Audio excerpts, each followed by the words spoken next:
আসসালামু আলাইকুম। একটা কাকতালীয় ঘটনা। গতকালকে যে আইনজীবী আনিসুল হক এবং সালমান এফ রহমানকে ডিম দিয়ে আদালতে অভ্যর্থনা জানানোর আয়োজন করছিলেন এবং নেতৃত্ব দিচ্ছিলেন এবং ডিম নিক্ষেপও করেছেন, পরদিনই তার মৃত্যু ঘটল একটি সড়ক দুর্ঘটনায়।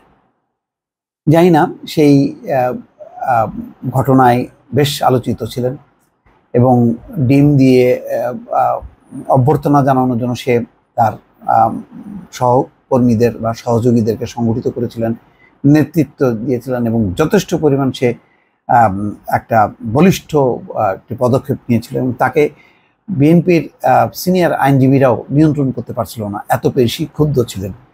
সেই ব্যক্তি যার নাম হচ্ছে ইনজামুল হক সুমন, আইনজীবী সুমন, শরীয়তপুরের জাজিরায় পদ্মা সেতুর সংযোগ সড়কে মোটরসাইকেল দুর্ঘটনায় নিহত হয়েছে। ঘটনাটা খুবই যেভাবে তিনি দুর্ঘটনার শিকার হলেন সেটাও কি অন্য রকমের। মোটরসাইকেল চালিয়ে পদ্মা সেতু পার হচ্ছিলেন দুই আইনজীবী বন্ধু। একজন ছিলেন ফেসবুক লাইভ চলা অবস্থায় মোটরসাইকেল থেকে ছিটকে পড়ে একজন প্রাণ হারিয়েছেন। বৃহস্পতিবার দুপুরে শরীয়তপুরের জাজিরায় পদ্মা সেতুর টোল প্লাজার পাশে সেতুর সংযোগ সড়কে এই ঘটনা ঘটে। নিহত ব্যক্তির নাম ইনজামুল হক সুমন, 34 বছর বয়স। তিনি শরীয়তপুরের ভেদরগঞ্জের চরভাগা ইউনিয়নের পূর্ব মৃধাকান্তি এলাকার বাসিন্দা। তিনি সিএমএম আদালতে আইনজীবী হিসেবে ছিলেন, সেই সঙ্গে ঢাকা মহানগর উত্তর যুবলীগের সদস্য ছিলেন। ঘটনার সময় ইনজামুল মোটরসাইকেলটি চালাচ্ছিলেন। ওই দুর্ঘটনায় মোটরসাইকেলটির আরেক আরোহী আতিক ইসলাম আহত হয়েছেন, তিনিও আইনজীবী। তার বাড়ি ভেদরগঞ্জের কাচিকাটা এলাকায়। তাকে উন্নত চিকিৎসার জন্য ঢাকায় নেওয়া হয়েছে। শরীয়তপুরের পদ্মা সেতু দক্ষিণ থানার ভারপ্রাপ্ত কর্মকর্তা ওসি শেখ শরীফুল আলম বলছেন, ইনজামুল আজ দুপুরে মোটরসাইকেল নিয়ে ঢাকা থেকে গ্রামের বাড়ি ভেদরগঞ্জের সখীপুরে রওনা হন। তার সঙ্গে ছিলেন বন্ধু আতিক ইসলাম। বেলা 2টার দিকে দুই বন্ধু মোটরসাইকেল নিয়ে পদ্মা সেতুতে ওঠেন। ইনজামুল মোটরসাইকেল চালাচ্ছিলেন আর পেছনে বসে ফেসবুক লাইভ করছিলেন আতিক। লাইভে ব্যস্ত থাকায় তারা নিয়ন্ত্রণ হারিয়ে দুর্ঘটনার শিকার হন। 12:12:25 ওই লাইভ ভিডিওতে দেখা যায় পদ্মা সেতুতে উঠেই লাইভ শুরু করেন আতিক। লাইভ শুরু হওয়ার 6 মিনিটের সময় পদ্মা সেতু থেকে মোটরসাইকেলটি নিয়ে ওই দুই বন্ধু জাজিরা প্রান্তে নামেন। 6 মিনিট 7 সেকেন্ডের মাথায় মোটরসাইকেল নিয়ন্ত্রণ হারিয়ে সংযোগ সড়কের রেলিংয়ে ধাক্কা লাগে। তার মানে পদ্মা সেতু পার হয়ে ওই পারে যায়, যে তারপরে পদ্মা সেতুর যে রেলিং ছিল সেই সংযোগ সড়ক, সেখানে ধাক্কা লাগে। তখন দুইজনই ছিটকে পড়েন। এতে মোটরসাইকেল চালক ইনজামুল হক মাথায় গুরুতর আহত হন। দুর্ঘটনার পরও ফেসবুক লাইভটি চলছিল।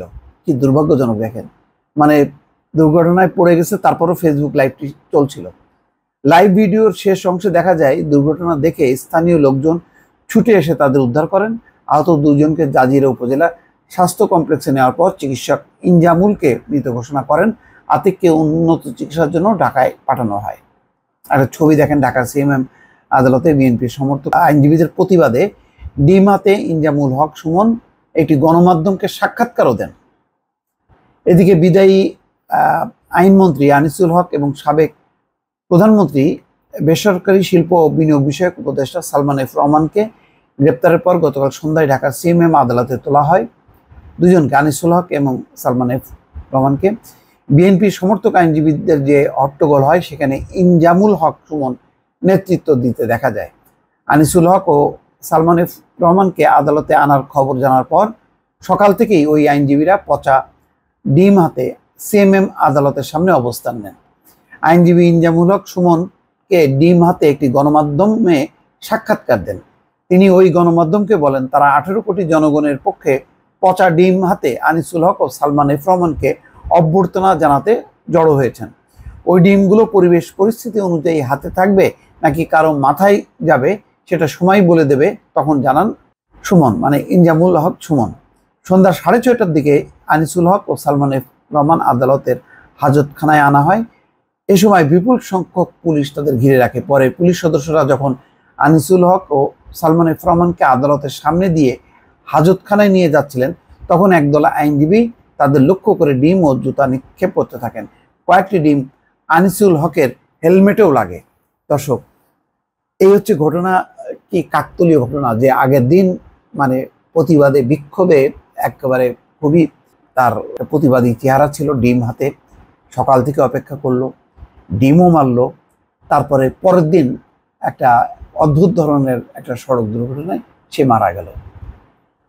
এটি হচ্ছে নিয়তি, কারোর হাতেই নেই। এটি আল্লাহ জানেন কাকে কখন তিনি বাঁচাবেন, কখন কাকে তুলে নেবেন। ভালো থাকবেন। আল্লাহ হাফেজ।